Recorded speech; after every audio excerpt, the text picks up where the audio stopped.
하나님의 말씀 봅니다. 베드로전서 5장 8절에서 11절의 말씀까지 교독합니다. 8절의 말씀 제가 먼저 읽겠습니다. 근신하라 깨어라. 너희 대적마귀가 우는 사자같이 두루다니며 삼킬 자를 찾나니 너희는 믿음을 굳게 하여 그를 대적하라. 이는 세상에 있는 너희 형제들도 동일한 고난을 당하는 줄을 알미라. 모든 은혜의 하나님 곧 그리스도 안에서 너희를 부르사 자기의 영원한 영광에 들어가게 하시니가 잠깐 고난을 당한 너희를 친히 온전하게 하시며 굳건하게 하시며 강하게 하시며 털을 견고하게 하시리라. 권능이 세세무궁하도록 그에게 있을지어다. 아멘. 오늘 우리가 읽었던 말씀 가운데서 10절의 말씀 우리 함께 읽도록 하겠습니다. 오늘 모든 은혜의 하나님 곧 그리스도 안에서 너희를 부르사 자기의 영원한 영광에 들어가게 하시니가 잠깐 고난을 당한 너희를 친히 온전하게 하시며 굳건하게 하시며 강하게 하시며 털을 견고하게 하시리라. 아멘. 저는 오늘 이 말씀을 반복해서 읽으면서 처음에는 안녕이라고 하는 제목을 정했습니다. 안녕, 굿바이. 왜냐하면 오늘 이 말씀이 송령이기 때문에 제일 마지막에 권능이 세세무궁하도록 그에게 있을지어다. 아멘. 이랬으니까 안녕이라고 하는 뜻을 한번 살펴야 되겠다. 이런 생각을 먼저 가졌다가 계속적으로 이제 1장부터 오늘 여기 5장까지의 말씀을 반복하면서 아니구나. 이것은 단순한 송령이 아니구나. 그냥 안녕이라는 말에 속해야 할 그런 단순한 진리가 아니다라는 것을 깨닫게 되면서 영광이라는 이 단어에 제가 관심을 갖게 되어졌습니다. 그러면서 떠올랐던 게 보통 우리 개혁교회에서 잘 사용하는 솔리데오 글로리아, 정말 툭 하면 사용하는 단어, 어떤 책들을 읽어봐도 솔리데오 글로리아 라고 하는 이 단어를 그냥 입버릇처럼 사용하시는 것 같아요. 그런데 그 의미를 살펴보면 정말 문맥이 전혀 맞지도 않는 의미를 사용하면서도 그냥 무의미, 무의식 속에서 그냥 솔리데오 글로리아 이렇게 사용하지 않나. 그렇게 무의미를 가진 슬로건으로 종교개혁자들이 저희들에게 이것을 알려주었을까? 저는 그렇게 보질 않습니다. 어떤 한국 책들을 보면 머리말 마무리에 솔리데오 글로리아 라고 하는 그 말을 쓰는데 과연 그 의미를 알고 있는 것일까? 아주 쉽게 말한다면 우리말로 한번 번역을 해보죠. 솔리데오 글로리아. 그러면 앞에다가 오직 하나님께만 영광을 이렇게 보통 번역을 하는데 번역 자체도 틀렸기 때문에 의미도 틀린 거죠. 한 2달 전에 제가 설교하면서 오직 은혜로 라고 하는 설교를 하면서 오직이라는 뜻은 아니다. only가 아니라 alon이라는 개념이다 라고 말했습니다. 이 시간에 only와 alon의 차이를 말하는 게 무슨 큰 의미가 있겠습니까만은, 그러나 말 자체도 바로 해야 되지만 그 바로 되어져야 또 바른 개념을 갖고 그것에 따라 살아갈 수가 있는 발음이 나오기 때문에 어쩔 수 없이 그것을 제대로 번역할 수밖에 없지 않을까 하는 생각을 해봅니다. 보통 우리가 only라고 하는 단어를 쓰거나 언론이라는 개념을 쓰게 될 때 예를 들어서 뭐 영화 제목처럼 홈 언론, 홈 언론에 언론을 빼버리고 홈 온리 이렇게 쓸 수 있을까요? 언론이라는 것은 홀로 우리가 찬송가 11장에 있는 가사처럼 홀로 한 분 하나님께 모든 영광 돌리어라. 바로 솔리데오 글로리아를 지금 그렇게 번역한 것이죠. 언론이라는 것, 하나님 alone 이렇게 되겠죠. To God alone 이 말이죠. Glory to God alone 이거지. 우리말처럼 하나님께만 영광을 돌리고 그럼 나머지는요? 다른 사람한테는 안 해도 된다는 겁니까? only라는 것은 홀로 다만 이라는 개념이 아니라 only라는 것은 그거 외에는 어떤 것도 없어요. 솔리데오 피데라는 말도 어떤 분이 설교한 것을 인터넷에 있어서 오직 믿음이라고 하는 설교를 해서 어떻게 설교를 하시는가 한번 구경을 했습니다.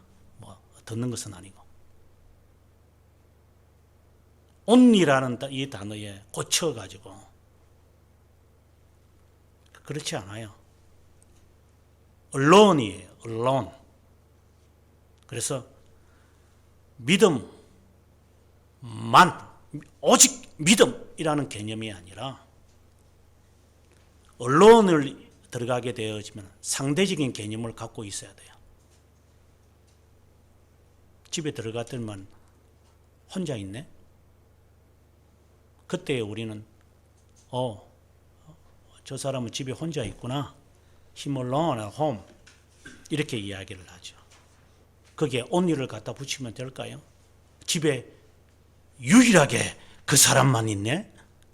그렇게 말을 안 하죠. 그래서 신앙의 선배들이 5가지 솔라를 이야기할 때의 개념은 한국 사람들이 잘못 알고 있고 해석을 하고 사용하는 그것에만 이런 그거 외에는 어떤 것도 없는 거야. 이런 개념은 없다는 겁니다. 언론은 상대적인 개념입니다. 그래서 영광이라고 하는 이 단어를 항상 떠올리면 상대적으로 단어를 떠올려야만 해요. 그것이 오늘 본문에 보면 10절에 아주 간략하게 나타나 있는데 영원한 영광에 들어가게 하시니가 잠깐 고난을 당한 너희를 이렇게 놓는 거예요. 영광이라는 단어와 고난은 친구예요. 고난 없이 영광이 있다고요? 예수님께서 누가복음 24장 25절에서 이런 말씀을 했어요. 엠마오로 가는 두 제자들이 주님의 부활도 못 깨닫고 그 예수가 그 죽었다며 뭐 부활한다며 누가 부활했다는 것을 보았다고 했는데 하고 예루살렘을 떠나서 엠마오로 자신의 거처지인지는 모르겠지만 돌아갈 때에 주님이 그들과 동행하신 거예요. 그러면서 그들에게 모세와 시편의 말씀과 선지자의 글을 주님께서 하나하나 같이 걸어가면서 이야기를 해주고 난 다음에 25절에서 하는 말이 이 미련한 자들아 주께서 고난을 당한 후에 영광을 얻어야 하는 것을 너희가 알지 못하느냐? 고난 없이 영광이 있다고 생각해야 하는 거죠. 죽음 없이 부활을 생각하는 것과 같은 거죠. 죄 죽이기 없이 영 살리기에만 연념하고 있는 경배와 찬양거리를 하는 작태와 다를 바가 뭐 있어요? 그런 의미에서 언론이라는 단어를 붙이게 됩니다. 언젠가 또한 설교를 할 때가 있겠지만 솔라 피데 믿음만으로 라고 말할 때도 믿음 외에는 아무것도 없다가 아니라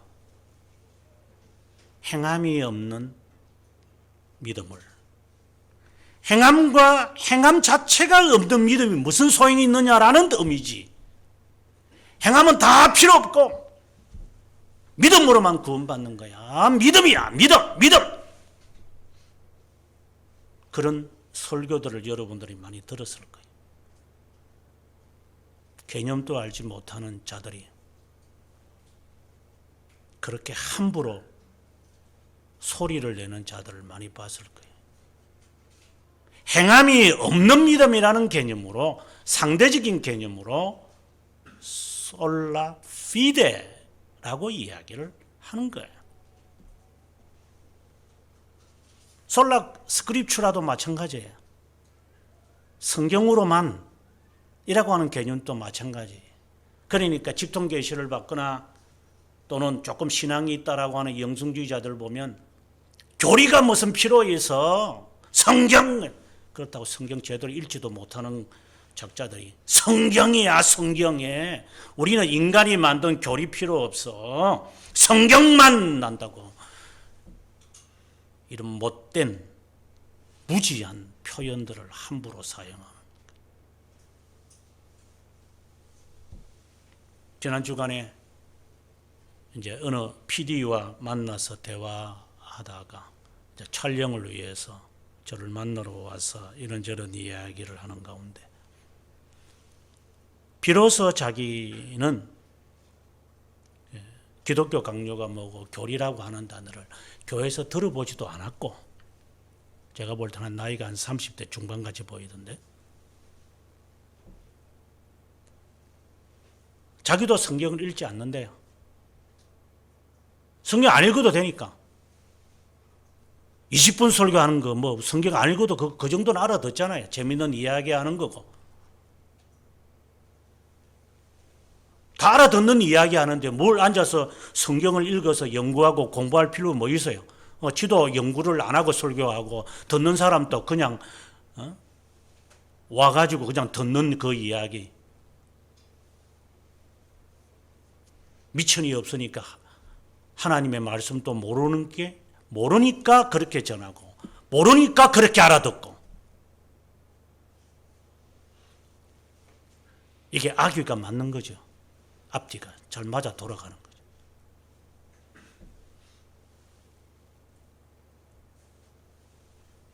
그러면서 하는 말이,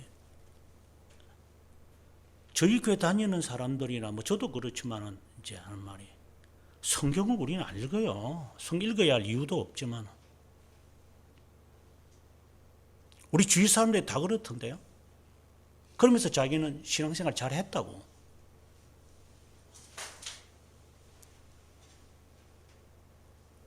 제가 그 이야기를 듣고 마음에 분개함이 나타났습니다.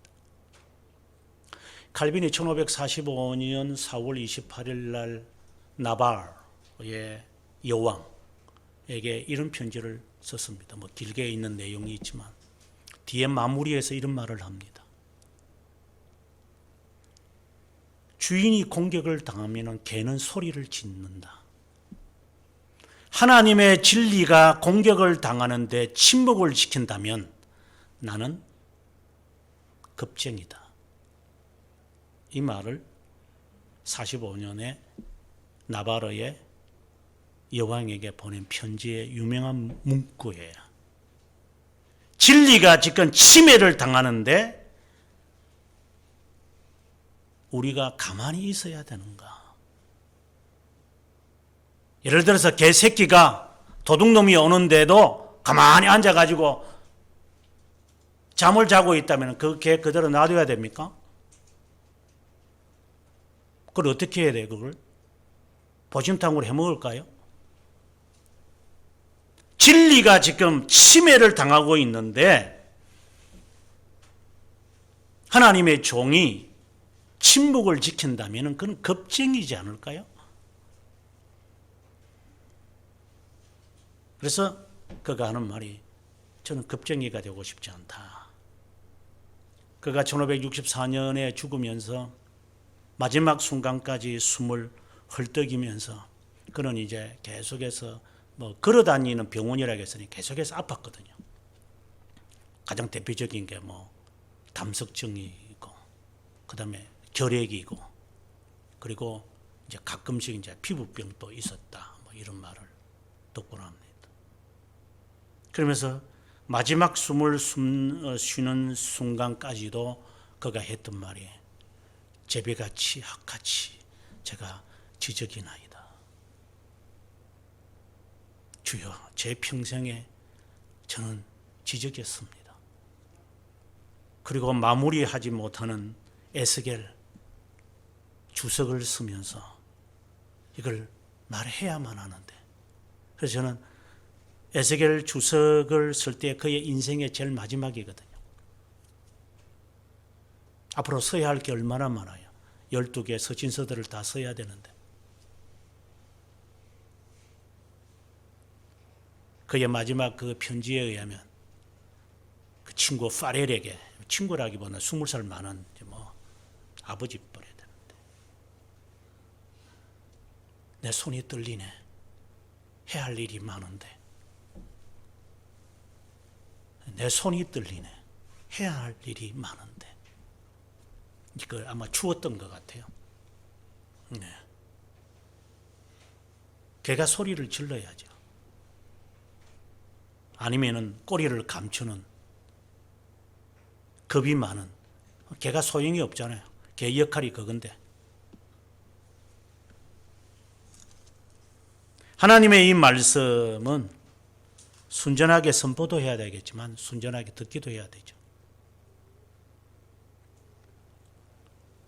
서론이 깁니다마는 앞에서 신앙의 선배들이 저희들에게 5가지 솔라를 말해줄 때에 그 개념 하나하나가 깊고 포괄적인 내용들이에요.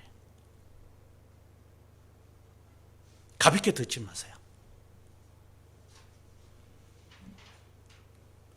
베드로전서 1장부터 우리가 보게 되어지면 유난히 다른 성경보다도 영광이라고 하는 단어가 많이 나오는 것을 아마 눈여겨 읽은 사람들은 알게 될 거예요. 특별히 7절을 보면은 1장 7절을 보면 믿음의 확실함은 믿음의 견고함을 말해요. 불로 연단해도 없어질 금보다 더 귀하여 예수 그리스도께서 나타나실 때 칭찬과 영광과 존귀를 얻게 할 거다. 이렇게 말해요. 8절에도 계속해서 보면 이제도 보지 못하고 믿고 말할 수 없는 영광스러운 즐거움으로 기뻐한다. 영광스러운 즐거움이 있어요. 11절에 보게 되어지면 아주 정확하게 나타나는데 자기 속에 계신 그리스도의 영이 그 받으실 고난과 후에 받으실 영광을 미리 정언하여 고난과 영광을 짝을 이루고 있어요. 앞서도 말씀드렸다시피 영광이라는 단어를 쓰면서 하나님께 영광을 할 때는 영광을 돌릴 때의 상대적인 개념을 떠올리라고 했어요. 그게 고난이라고 하는 단어예요.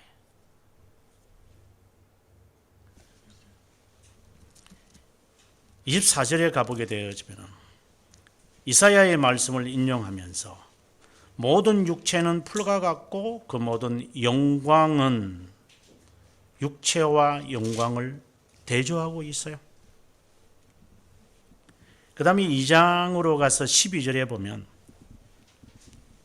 너희가 이방인 중에서 행실을 선하게 가져 그 다음 하나님께 영광을 돌리게 하려 합니다. 행함을 통해서 하나님께 영광, 바로 솔리데오 글로리아가 나옵니다. 19절에 보면은 좀 더 정확하게 나타나는데, 고난을 받아도 21절에 고난을 받으사, 그리고 23절에 고난을 당하시되, 그리스도의 고난을 이야기 지속적으로 하고 있습니다. 그래서 회개 없이 견인이 없는 것처럼, 죽음 없이 부활이 없는 것처럼, 고난 없이 영광이라는 단어를 떠올리면 안 됩니다. 이 말을 제가 하고 싶은 겁니다. 그리고 난 다음에 4장에 이르면 그것을 마치 정리하듯이 범사의 예수 그리스도로 말미암아 하나님이 영광을 받으시게 하려 함이라. 그에게 영광과 권능이 세세무궁토록 있느니라. 마치 주기도문과 같아요. 대개 나라와 권세와 영광이 영원토록 있느니라 하는 말씀을 우리들에게 상기시키는 것 같아요. 앞서 말씀드린 대로 그리스도는 고난을 당하고 받고 하셨어요. 그분이 이제 영광을 영원토록 받아야 한다. 이렇게 되어 있어요. 그리스도의 낮아지심이 없이 어떻게 높아지심이 있을 수 있어요? 그래서 주님께서 하는 말이, 이 미련한 자들아, 그리스도가 고난을 당하사 영광에 옮겨지나는 사실을 모르고 있더냐? 라고 꾸중을 하고 엠마오로 가는 두 제자를 떠나신 것이에요. 그리고 오늘 우리가 읽었던 이 본문을 가면 10절에 가면 영원한 영광에 들어가게 하시니가 잠깐 고난을 당한 너희를 온전하게 하고, 세 가지를 말하죠. 온전하게 하고, 굳건하게 하고, 강하게 하고, 견고하게 하신다. 네 가지. 이것은 견인을 말하죠. 그리고 권능이 세세무궁토록. 앞에서 3장 11절에서는 영광과 권능이라고 하였고, 여기서는 영광이라는 단어를 이미 사용했기에 그냥 11절에서는 권능이 세세무궁토록 있을지어다 하고 아멘이라고 마무리를 하는 거예요. 오늘의 이 이야기는 성령의 말씀이에요. 마치 안녕이라고 하면서 그 다음에 12절에 나오는 14절까지 나오는 내용은 PSO처럼 이제 후기죠. 쓰고 난 다음에 마무리하는 조그마한 글을 이제 쓰는 내용이고, 왜 베드로가 이 말씀을 우리들에게 하면서, 방금 제가 중요한 몇 구절만 이렇게 이야기를 했습니다만은 왜 이런 코드를 이 안에 넣었을까? 물론 5장의 말씀은 이 내용에 있기 전에 장로에 대한 이야기, 그리고 3절에 가보면 맡은 자들에게, 그리고 5절에 젊은 자들에게 주는 권면의 말씀들이 있어요. 이 말씀까지도 영광과 관련이 되어 있어요. 근데 자칫해서 우리가 오늘 이 말씀에서 보면 영광을 얻기 위하여 그럼 고난을 당해야 되는구나. 왜냐? 고난 후에 영광이 오니까 지금 하나님께 영광을 돌리는 건 조금 후에 생각하더라도 그러면 영광을 얻기 위해서 고난 당하면 되는구나. 그래서 내가 고난을 당하는 이유는 영광을 받기 위함이구나. 그래서 내가 지금 고생하는 것은 나중에 영광이 있겠구나. 이렇게 섣불리 생각하는 사람들.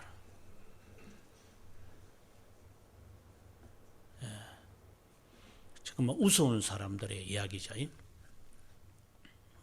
그래서 고생 끝에 낙이 온다. 이제 이런 표현들을 쓰죠. 그래서 고생을 하다 보면 우리가 지금 이렇게 열심히 고생을 하면 나중에 아마 낙이 올 거야. 좀 늙음하게 좀 편하게 살려고 우리가 젊을 때 고생하는 거야. 늙음마까지 살는지 모르지만. 근데 그 말 자체는 틀린 것은 아니죠. 하지만 진리는 아니니까.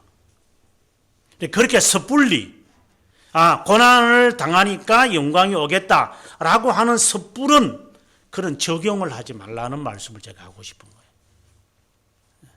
고난과 영광이 같이 짝을 이룬다고 해서 고생 끝에 낙이 온다 이런 식으로 생각을 하지 마라 이 말입니다.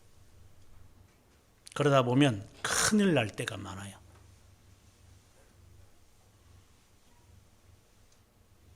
오늘의 이 말씀을 하기 전까지 앞에서 여러 복선들을 계속해서 깔았지만 특별히 오늘 제가 이 말씀을 하게 되어지는 본문을 잡기를 8절부터 제가 잡았는데 마귀에 대한 이야기를 하고 9절에 가서 믿음을 굳게 하는 것,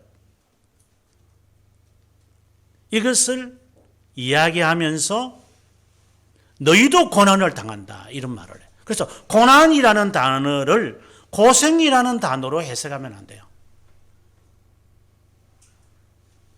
앞서 말씀드린 대로 고생 끝에 낙이 온다 이렇게 생각을 하지 마라 이 말이에요. 그래서 말하는 고생이라는 것은 수고지요. 수고 후에 낙이 온다. 이제 그래서 참 수고했습니다 라고 이야기할 때의 영어는 토일이라는 단어예요. 우리말로 굳이 번역을 하면 욕받습니다. 고생 많이 하셨습니다. 그래서 우리는 수고하셨습니다. 이런 말을 쓰는 거죠. 여기서 수고라는 단어가 아니에요. 고난이에요. 너의 형제들도 이러한 고난을 당하였다. 어떤 고난을?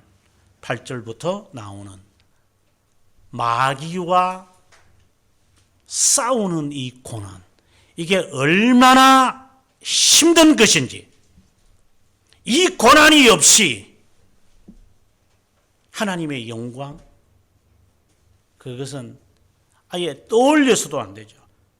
그러면 네가 애매하게 한번 고난을 당해봤느냐? 예를 들어서 4장에 나오는 말씀이지만 네가 그리스도인으로서 직장 생활을 하면서 공부를 하면서 사회 생활을 하면서 가정 생활을 하면서 무슨 고난을 당해봤느냐? 고생했다는 걸 말을 하는 게 아니라 수고했다는 말이 아니라 고난을 당해봤느냐 이 말입니다. 시험을 당하면서 한번 고난을 당해봤느냐? 공부한다고 밤새 하는 거 그건 수고지요. 고생이죠. 그건 고난이 아니에요. 돈 벌려고 밤새도록 일하는 거 그건 고생이지요. 그건 고난이 아니에요. 고난이라는 단어를 그렇게 가볍게 영어로 표현을 하면 affliction이라고 막 이야기를 하기도 하고 어떤 때는 suffering이라고 하는 단어를 쓰는데 그리스도께서 수고하셨다, 그리스도께서 고생하셨다가 아니에요. 그리스도께서 고난을 당하신 거죠. 그 suffer를 당하신 거예요. 고생한 게 아니에요. 고난을 애매하게 당하셨어요. 애매하게 시험을 당했어요. 당연한 것을 당하는 게 아니라 애매하게 억울하게 그냥 가볍게 넘길 수 있는 것도 당하셨다. 그래서 4장 16절에서는 너희가 믿는 자라면 그렇게 고난을 당해야 한다. 이게 신자의 삶이에요. 그 속에서 이제 영광이라는 단어가 조금 비추기 시작을 해요. 그전에 영광이라는 이 단어는 꿈도 못 꿔요. 보통 이제 인간들이 제가 말하는 인간이라는 것은 가벼웠고 무개념을 가진 신자라고 하는 흙을 좋은 이름을 가진 애들이 기타를 갖고 노래 부른다고 하나님께 영광 이런 단어를 함부로 쓰는데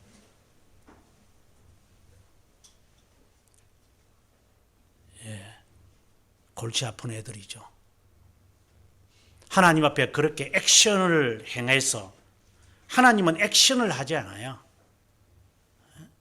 몇 가지 행동 이렇게 해가지고 하나님께 영광이 된다.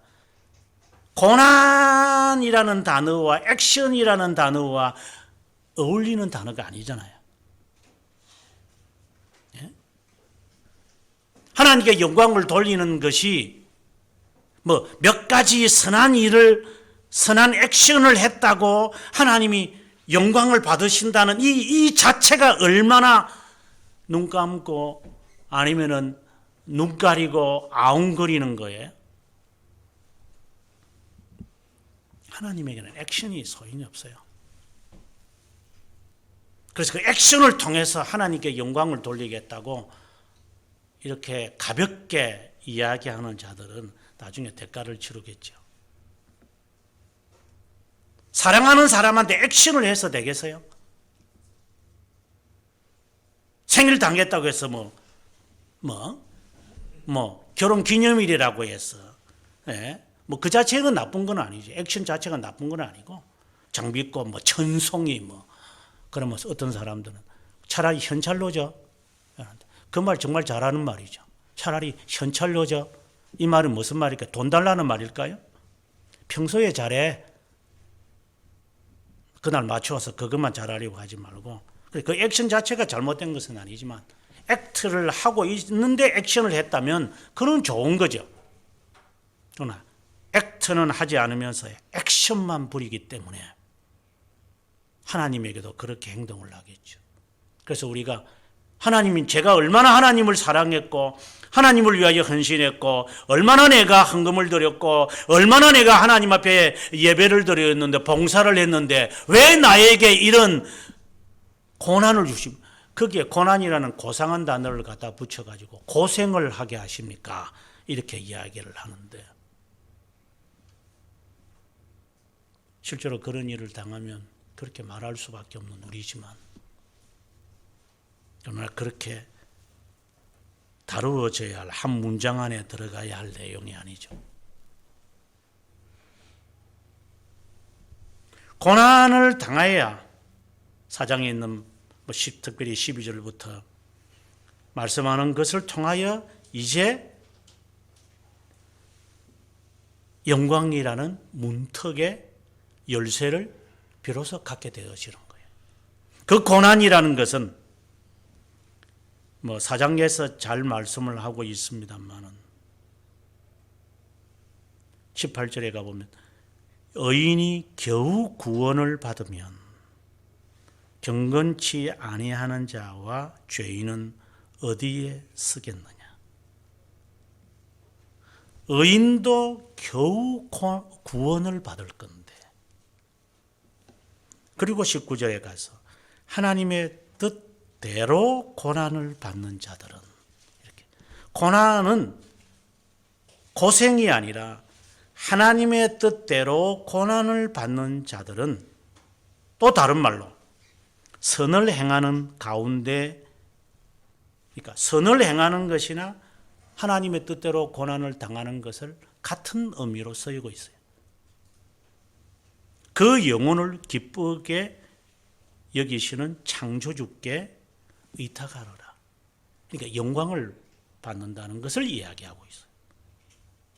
그리고 난 다음에 장로와 젊은 자들과 일을 맡은 자들과 그리고 하나님을 섬기려고 하는 신자들에게 권면을 하고 그러면서 계속적으로 이 의미를 가지고 있는 채 하시다가 오늘의 말씀에서 마지막 인사말로 하기를 그분도 영광에 들어가셨는데 너희가 잠깐 고난을 당할 거다. 세상에서. 그 당하는 것도 길게 당하지도 않는다. 그 잠깐 그냥 제한된 시간에 당하는 이거 우리가 말하는 시간을 말하는 게 아니라 지상에서의 삶, 영혼에 비해서 지상에서 당하는 이 고난이 애매하게 당하고 그리스도 때문에 하나님의 뜻대로 당하는 이 고난이 그게 그렇게 힘드냐 이 말입니다. 공부하기 싫은 애들한테 저는 이런 말을 해요. 나는 40초까지 공부만 했는데 공부하기 싫으냐 그냥. 나는 내 직업이니까 공부를 했죠.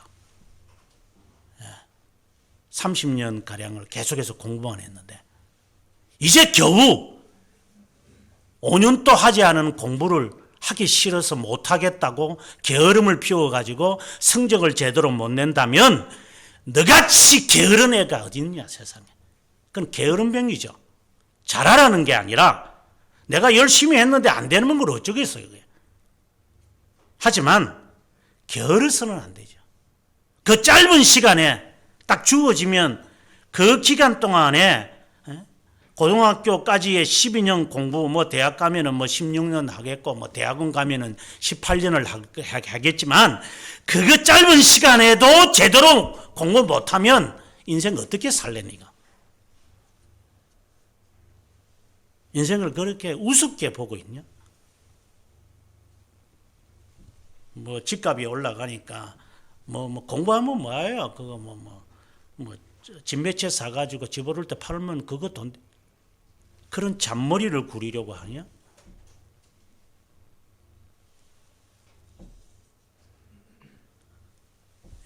고난을 당하는 가운데지, 고난을 당해서가 아니고, 당함으로도 아니고, 당하는 가운데 영광이라는 문턱에 우리는 이제 이르게 되어져요. 우리가 그 교리를 보면 이제 하이델베르그도 그렇고 대교리 문답서도 그렇고 소교리 문답서도 그렇고 제일 마지막에는 항상 주기도문을 강례하고 마무리를 하거든요. 1청원에서 뭐라고 하느냐면 6가지 청문이 있는데 우리도 주기도문 잘 외우잖아요. 첫머리에 머릿말이 있는가? 하늘에 계신 우리 아버지여. 그거는 이제 머릿말이니까. 첫 번째 청원이 이름이 거룩히 여김을 받으시오며 이렇게 되어 있어요. 당신의 이름이 거룩히 되기를 원합니다. 그것이 첫 마디거든요. 너희는 그렇게 기도하라라고 했어요. 거룩이라고 하는 이 단어는 여러분들이 그 교리 문답서를 자세하게 보면 답이 나와요. 거룩하다라고 하는 개념이 무슨 의미를 담고 있는가? 이 거룩이라는 단어의 개념이 파악되어져야 그 다음에 영광이라고 하는 이 단어가 답이 나오게 되어 있어요. 그래서 고난이라고 하는 이것을 통하여 문턱에 이르렀다면 거룩이라는 단어를 통해 안으로 들어가서 비로소 영광이라는 개념을 파악하게 되어야 돼요. 어떻게 하나님께 거룩하게 되도록 우리는 삽니까? 교리서에서 이렇게 말을 해요. 먼저 하나님을 알아라, 올바로 알아라 라는 것이 전제되어 있어요. 귀동냥하는 것처럼 하나님을 알지 말고 하나님을 올바로 알아야 한다 이 말입니다. 십계명에서 1계명에 보면은 내 앞에 다른 신을 두지 말라 이렇게 말을 해요. 그 개념이 뭐죠? 내 앞에 다른 신을 두지 말라 라고 이야기할 때에 그 개념을 해석을 하는데 세계 교리 문답에서 공통적으로 나오는 단어예요. 하나님을 올바로 알고 그리고 인정하라 라고 하는 거예요. 올바로 알고 인정해라. 그것이 그분을 섬기는 거예요. 그것이 하나님께 거룩하게 드리는 거예요. 하나님에 대하여 올바로 알지 못하면서 거룩하게 여김을 드린다? 그건 말이 아니니까 그냥 빼야 되겠죠. 하나님에 대하여 올바로 안고 인정하는 이것이 거룩의 문턱에 들어선 사람들이 하는 거예요. 나는 너희들이 나를 알기를 원한다. 미가가 이사야도 말하기를 나를 알아라고 그래요. 주님, 내가 어떤 자인지를 아느냐. 하나님이 하시는 말이에요. 너희가 나를 모르기 때문에 그렇게 하는 거 아니냐.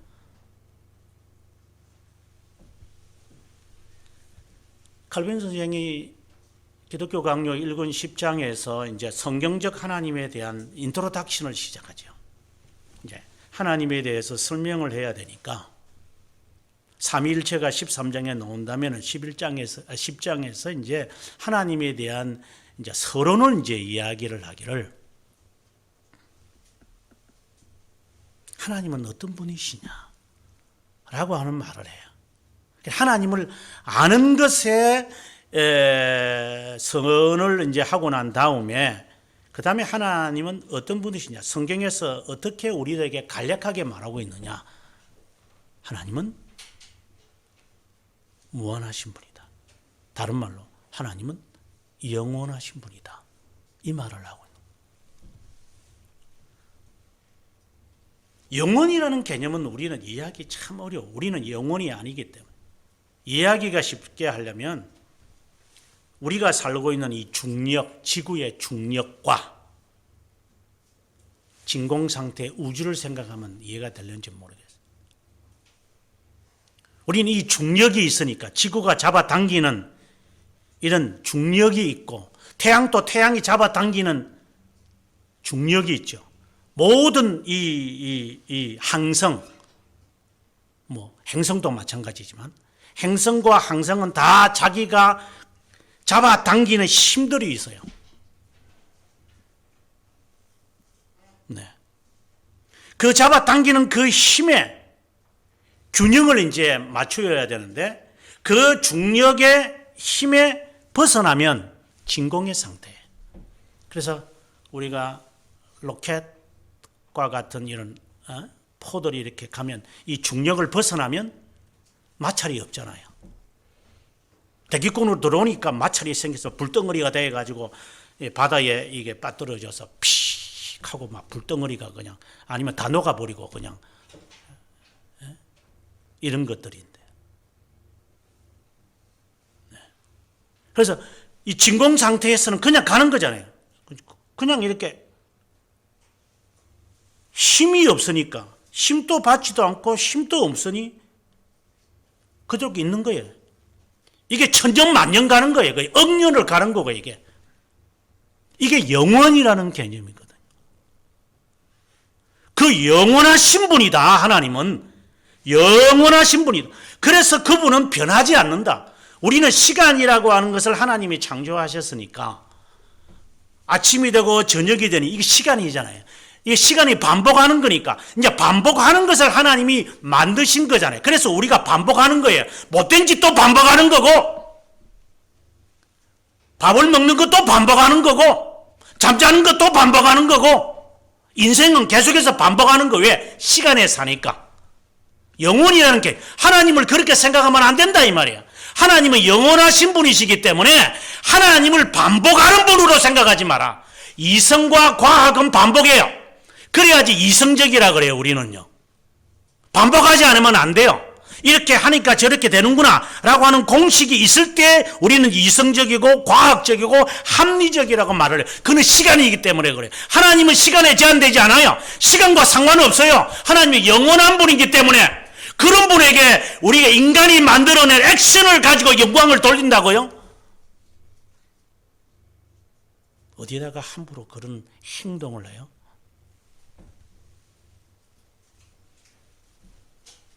반복되어지는 액션을 가지고 영원하신 하나님 앞에 영광을 돌리겠다고요?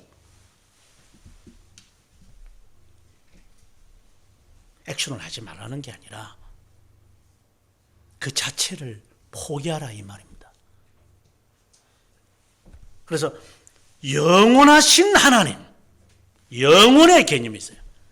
그래서 불변하고 무한하고 이런 분, 그분에게 이제 우리는 영광을 잊기를 바라는 이 노래를 우리는 부르는 거죠. 그분에게 어떻게 해야 돼요? 그분이 우리에게 제안을 하죠. 먼저 나를 알아라. 아, 하나님은 영원하신 분이시구나. 그분에게 나는 어떠한 자세를 해야 되는지 거기에서 유출되기 시작하는 거예요. 영원한 그분은 항상 변함이 없는 분이다. 항상 현재이다. 내가 기도하니까 하나님이 그래, 알았어, 내가 해줄게. 이런 시간의 개념을 갖지 말라. 하나님은 영원하신 분이에요. 그렇지 않으면서 하나님께 영광이 된다고?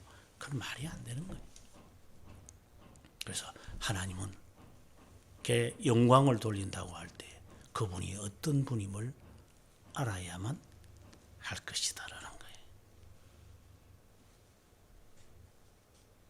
그 다음에 하나님께 영광을 돌린다라는 의미는 그분의 거룩함을 인정하는, 앞서도 말했지만 거룩함이라고 하는 것이 전제가 되어야 그 다음에 영광이라는 것이 자연스럽게 나오게 되어 있어요.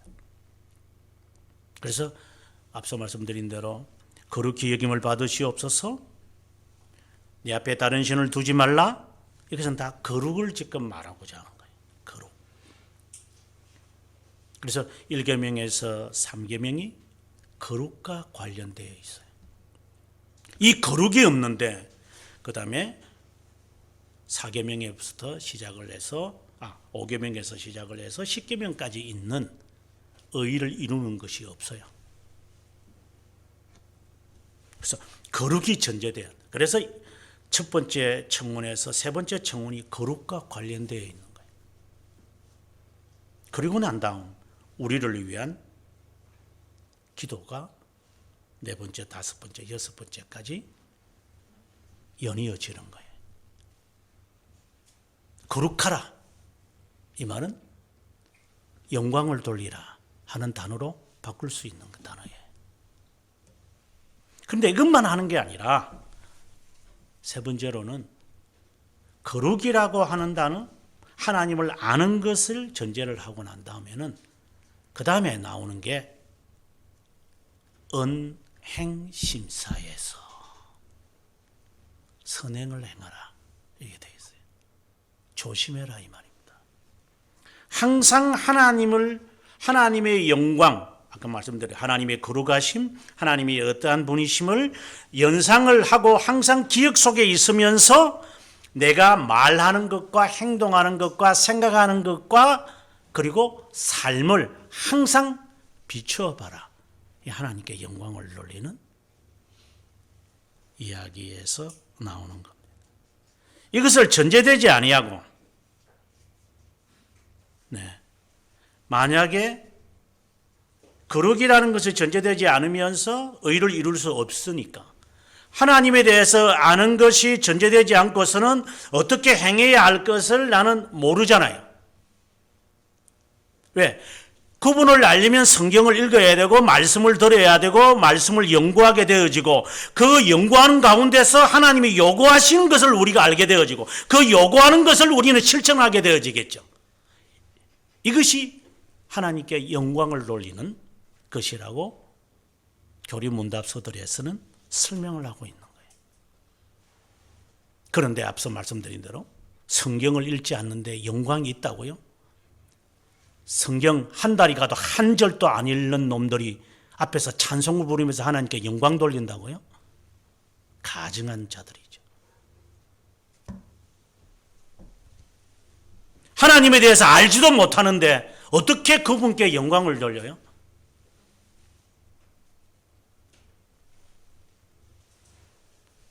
사장 18절에 있는 말씀처럼 의인이 겨우 구원을 받는다. 여기서 말하는 의인은 이신칭의를 말하는 게 아니죠. 우리가 볼 때 여기 의인이라는 것은 의를 이루는 자들이니까 선행을 행하는 사람, 바르게 살려고 하는 사람, 정직하게 살려고 하는 사람, 도덕적으로 살려고 하는 사람, 이런 사람, 그런 사람도 겨우 구원을 받을 건데 너희는 얻을 것 같으냐?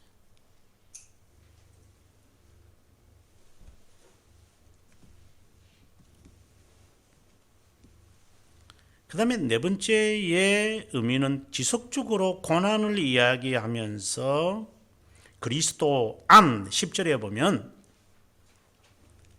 은혜의 하나님, 아주 흥미있는 단어입니다. 이 말씀을, 이 단어를 어떻게 번역할 수 있냐면은 모든 은혜를 베푸시는 하나님, 이렇게 표현할 수도 있고, 그냥 영어에서의 말을 그대로 번역한 것 같은데, 모든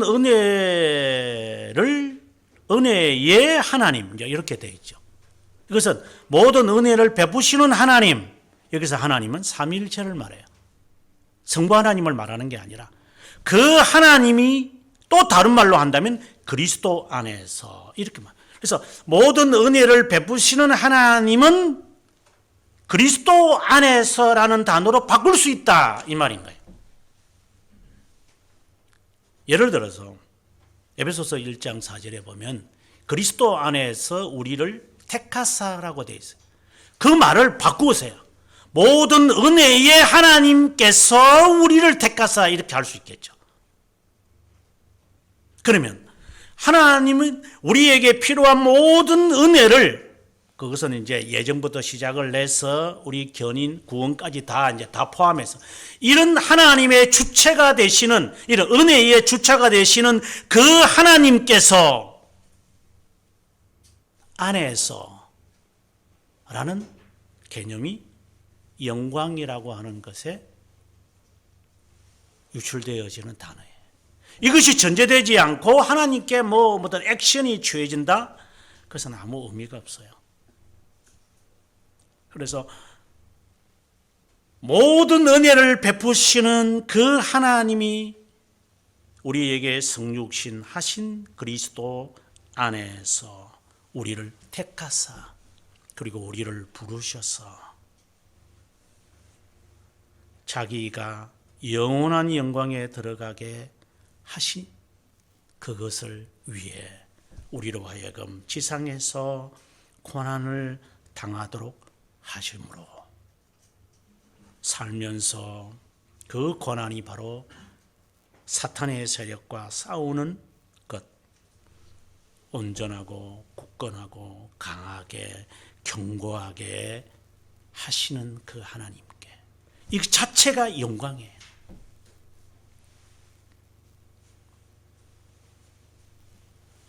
선택도 영광이에요. 창조도 영광이에요. 유기된 자를 지옥 보내는 것도 영광이에요. 액션이 영광이 아니라 하나님의 구원의 모든 은혜가 영광 자체예요. 그 영광을 위해서 하나님이 선택하시고 구원에 이르게 하시는 거예요. 이 자체가 영광이에요. 그분이 이 영광, 본인이 영광을 위해서 이 구원의 모든 은혜를 하나님께서 작정하신 거예요. 이거는 영광을 위한 거예요. 이미 영광을 그분이 갖고 계신 거예요. 우리가 그 틈새에 들어갈 게 하나도 없어요. 그분은 자존하신 분이시기 때문에 우리가 하나님께 드려지는 어떠한 이런 것의 가치는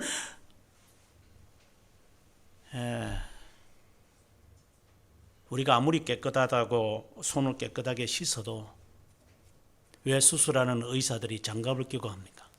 이 손을 못 믿잖아요. 아무리 비누를 가지고 손을 씻어도 이 손 자체를 못 믿어요. 이 맨손 자체를 이게 믿을 수 없어요. 이게 깨끗이 않으니까 이게 이 손이. 제가 가끔씩 우리 집 사람이 음식을 만들 때 물 그냥 찍찍찍찍 해가지고 행주 그거 뭐냐 좀처럼 가끔씩 빠는 행주 그 손 세시씩 닦고 이렇게 음식할 때 보면 오늘 또 박테리아가 내 속에 무진장하게 들어가겠구나. 그냥 믿음으로 먹자. 이래저래 먹긴 먹지만. 뭐 항상 그런 것은 아니겠지만. 그래도 우리가 견디내잖아요. 건강하니까. 아무리 씻어도 이 손은 더러워요. 몇 번을 씻어야 돼요? 그런데 이것을 가지고 여전히 더러운 손을 가지고 하나님 앞에 액션을 해서 영광이 된다는 자체가 말이 안 되는 거잖아요.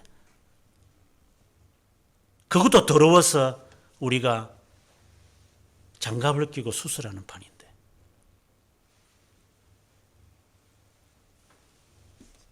그런데 그것도 깨끗한지 모르죠.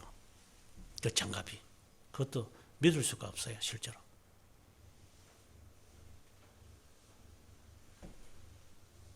어제 저녁에 같이 프라이 치킨을 먹으면서 장갑을 주던데 그 장갑 끼고 그걸 뜯어 먹으라고. 그걸 저도 이렇게 열심히 이렇게 먹으면서 이 비닐이 깨끗한가? 이거는 확신이 있나 이거. 어쨌든 내 속에 들어가서 내가 건강해서 많은 박테리아를 이기면 되겠지. 그래 우스운 순간의 생각을 하면서 열심히 먹었습니다만 우리는 하나님께 영광 돌릴 게 없어요. 하나님은 스스로가 영광하신 분이에요. 그래서 저희들에게 요구하시는 거예요. 너희가 고난을 당하면서 하나님께 영광이 될 거다. 그리고 그 영광을 하나님 나라에서 너희가 보게 될 거다. 이 말은 우리가 흔히 말하는 대로 영광의 면류관. 자, 그 교황들 보면은 이 중세 시대 때 이 관을 쓰거든요. 요즘은 이제 뭐 베네딕토 16세나 뭐 지금 프란치스코 뭐 2세나 되는 이 할아버지들이 그런 모자를 안 썼는데 중세 시대 때는 이게 이 사진들을 보면 이 따끔만한 그 셰프들이 쓰는 모자처럼 이런 거 썼어요. 그게 잘 보시면 상당히 흥미있는 것들이 많은데 이 줄이 3개가 있어요.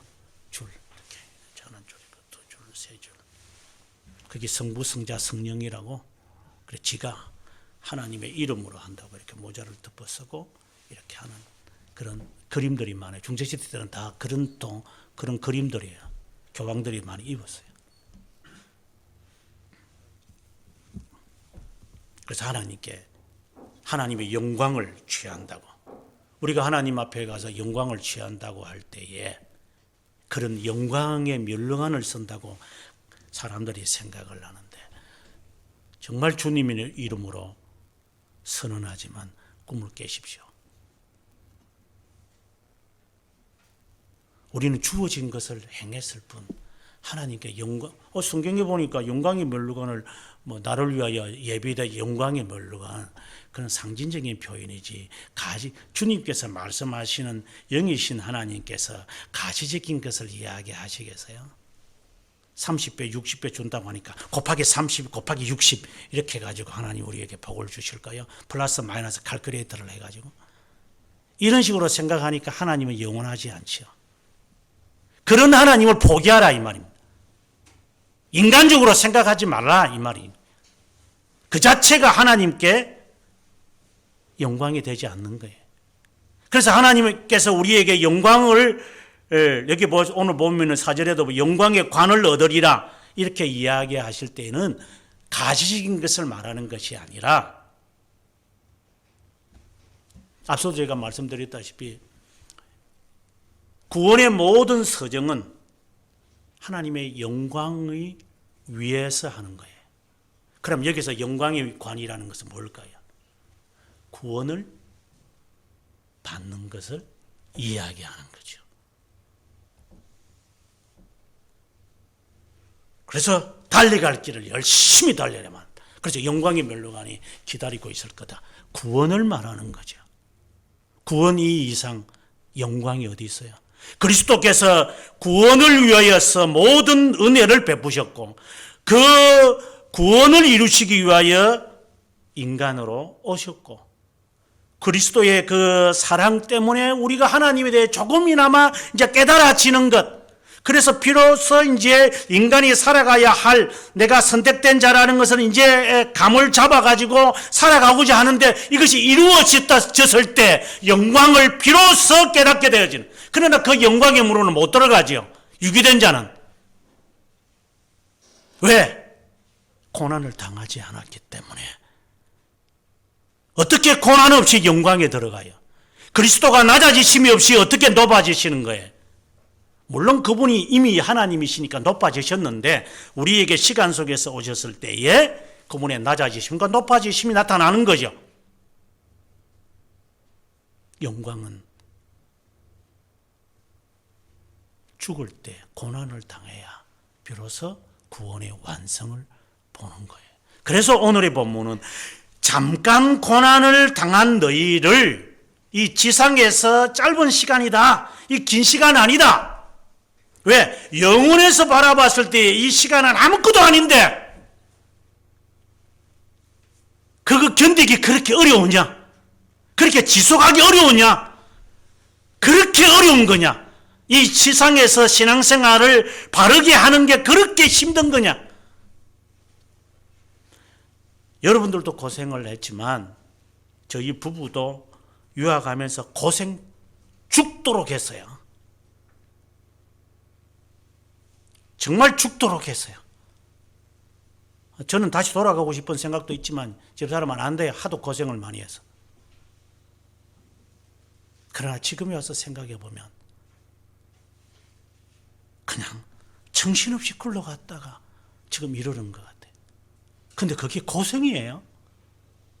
우리가 지금 여러분들이 지금 10대나 20대나 30대나 40대가 당하는 게 이게 고생, 이거는 고생 아니에요, 이거는요.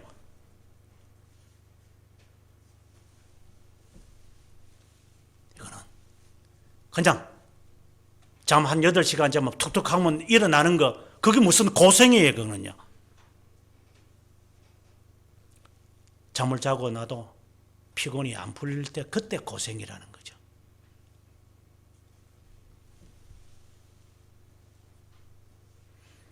잠시 너희가 이 세상에서 애매히 고난을 사탄과의 영적 세력을 통하여 자신의 낮아짐과 자신의 겸손함과 자기의 부인 이러한 고난을 너희가 당할 거다. 그런 후에 너희가 온전하고 견고하고 강하고 굳건하게 지내다가 이니 하나의 고난 속에서 영광을 받게 될 것이다. 이것이 하나님께 영광이에요. 더러운 손으로 음식을 만드는 것처럼 우리는 하나님께 영광 돌릴 게 없어요. 그분은 영광이에요. 우리가 액션을 통하여 하나님께 영광을 돌릴 수 있는 것이 있다면 은행심사에서 겸손하게 하는 행동이에요. 그렇다고 하나님께 영광의 플러스는 없을 거고 그냥 우리가 거룩함을 나타내어서 내가 영광을 받을 것을 내가 미리 지금 예상을 하고 성경적으로 표현하면 소망을 갖는 거예요. 그래서 영광의 맛을 조금 보는 거예요. 그거예요. 내가 선행을 하고 내가 조심을 하고 겸손하면서 그 영광을 조금 이렇게 맛을 보는 거예요. 그것이 하나님께 영광이 되는 거예요. 내가 그렇게 느끼는 거예요.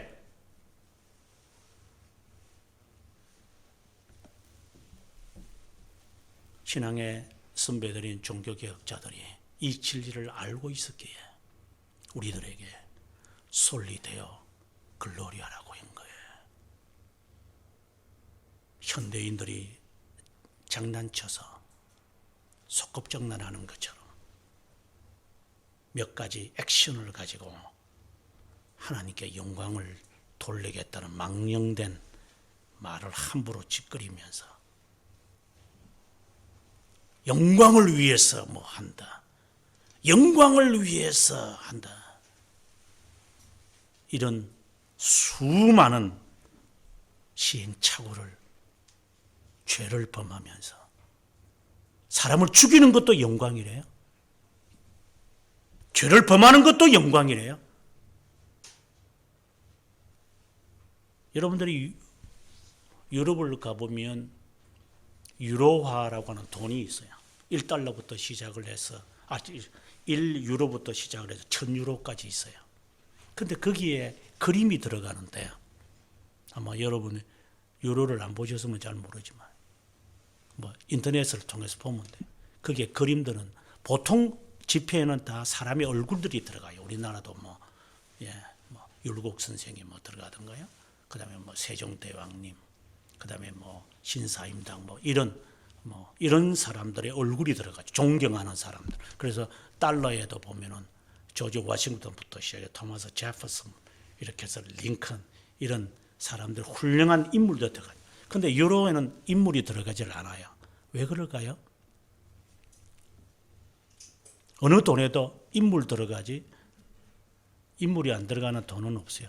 국가별의 지폐에는. 그러나 유로는 국가에 제한되지 않지요. 우리나라에서는 이 사람이 영웅이지만 저 나라에서는 악랄한 사람이죠. 우리한테는 영웅이지만 저 사람한테는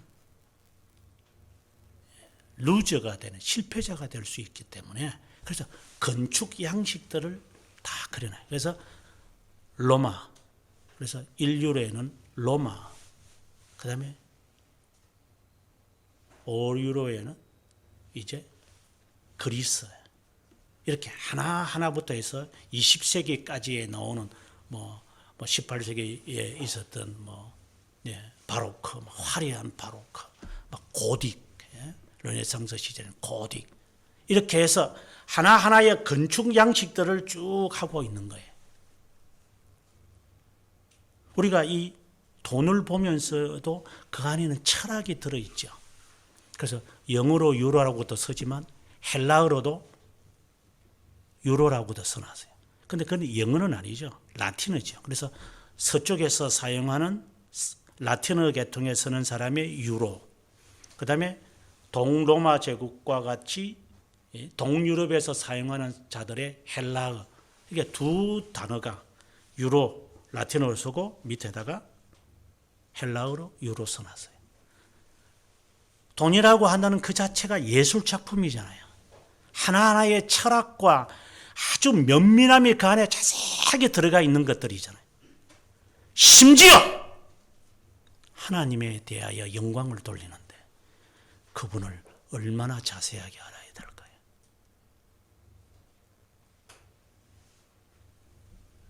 그 돈의 가치를 지폐 속에서 찾아내려고 한다면